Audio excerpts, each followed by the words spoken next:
The story of Afghan women is the story of survival. We have fought hard to get back our basic rights. The rights we yearn for in my country are taken for granted by most American women and girls. There has to be opportunities for them to work, considering that we had 30 years of war and women were not in the society. They were invisible. The girls are going to school, going to universities.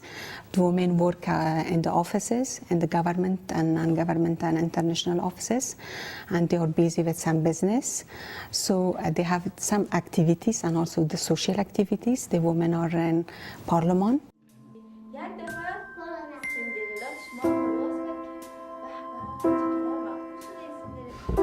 مازی کودکستان نیشتر درزن سوپ فاضل رسامی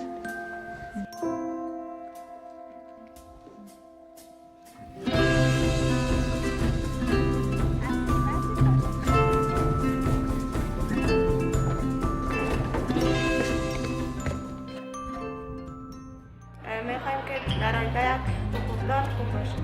تمام وقت نمیشه که ما متکی به مردا باشیم و در یگان جا کار است که خود ما باید متروانی را یاد داشته باشیم.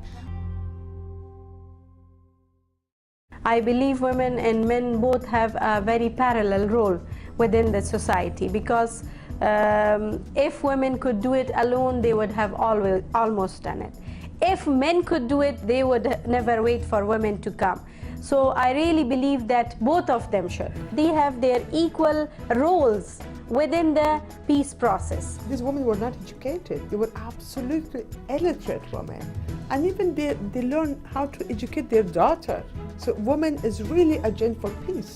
Woman is agent for change. And then they start to play an active role in the society, not only in the family. We do have a lot of problems, especially with me being a woman. Not only me, but all the women who are working in business. People don't believe that a woman is able to work side by side with men. People always say to my husband, "You are not a man. You allow your woman to work outside the home. How is this possible? She is working with Americans, with foreigners." But my husband doesn't care about this kind of talk because he knows that his wife is working for her homeland.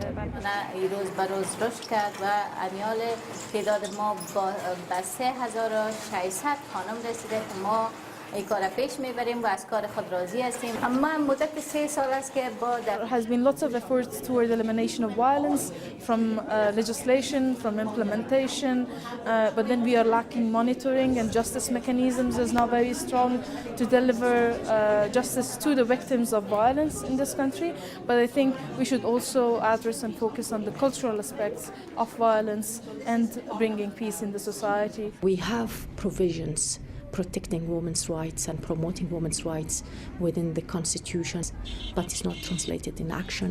Addressing violence against women should be a part of peace process or any peace process development in the country. زمانی داشتیم در افغانستان مانند ملاله غازی‌عده نازوانا و این خواهرای عزیز ما رای از اونا را تعقیب میکنن.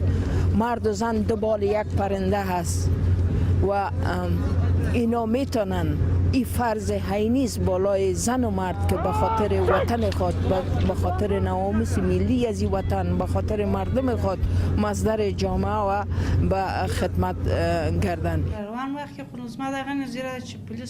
I want to serve Afghanistan and to help other women serve in society. I'd like to see an end to the suppression of women here. I, as an Afghan woman, have to speak up to other Afghan women that it's not a sin to be a woman. I want to be a good snowboarder, and I wish one day I can teach our Afghan girls in Afghanistan. It is obvious that in Afghanistan, boxing is a very difficult career for women. It is also difficult for men, but it does show the people here that an ordinary girl can follow a boxing career. And we have to identify that as a woman peace contributor, this is what I can offer to the process. So any development, any progress, any success in any area, it could be in economics, in education, in healthcare, in democracy and human rights, it's not possible without women. Woman is core, women's empowerment is fundamental. I just hope that next year in 2014, 8 March will be more secure, and the women in Afghanistan should have more confidence, because we have election next year immediately after March, so they should be prepared to participate in the election, because their participation on the election guarantee democracy in this country and promote transparency and fairness of the election.